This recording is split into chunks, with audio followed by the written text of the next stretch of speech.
వేసవి ఉక్కపోతతో అల్లాడుతున్న ప్రజలకు వాతావరణ శాఖ గుడ్ న్యూస్ చెప్పింది. ఈసారి రుతుపవనాలు 8 రోజుల ముందుగానే వచ్చాయి.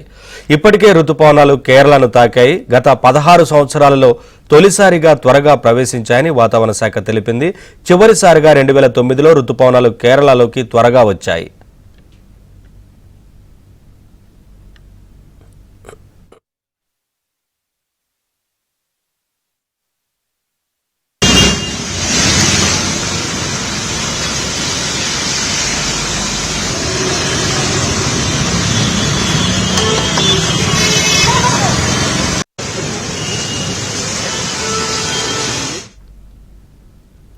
మరో 2-3 రోజుల్లోనే ఇవి ఏపీలోకి విస్తరించే అవకాశం ఉంది. వీటి ప్రభావంతో జూన్ 2వ వారం నుంచి రాష్ట్రంలో విస్తారంగా వర్షాలు కురుస్తాయని వాతావరణ నిపుణులు అంచనా వేస్తున్నారు.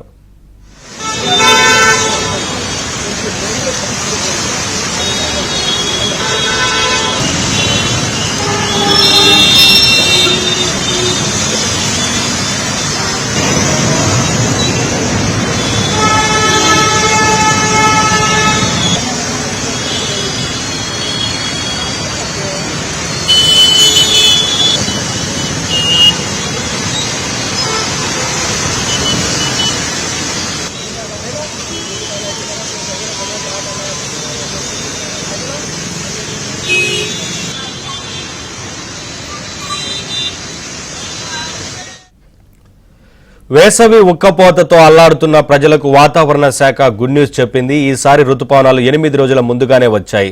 ఇప్పటికే రుతుపవనాలు కేరళను తాకాయి. గత 16 సంవత్సరాలలో తొలిసారిగా త్వరగా ప్రవేశించాయని వాతావరణ శాఖ తెలిపింది.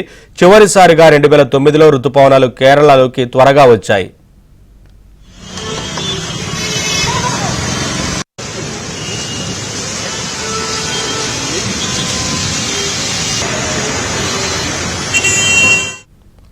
మరో 2-3 రోజుల్లోనే ఇవి ఏపీలోకి విస్తరించే అవకాశం ఉంది. వీటి ప్రభావంతో జూన్ 2వ వారం నుంచి రాష్ట్రంలో విస్తారంగా వర్షాలు కురుస్తాయని వాతావరణ నిపుణులు అంచనా వేస్తున్నారు.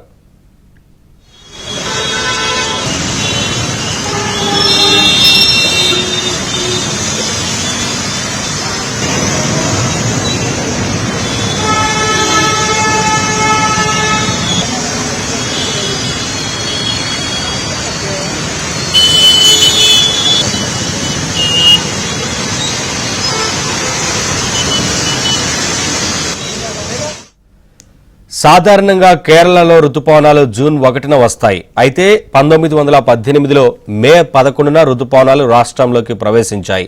ఇప్పటి వరకు కేరళలో రుతుపవనాలు ముందుగా ప్రవేశించిన ఏకైక సందర్భం ఇదే. మరోవైపు కేరళలో రుతుపవనాలు ఆలస్యంగా ప్రవేశించిన రికార్డు 1972లో నమోదైంది. ఆ సమయంలో జూన్ 18న రుతుపవన వర్షాలు ప్రారంభమయ్యాయి.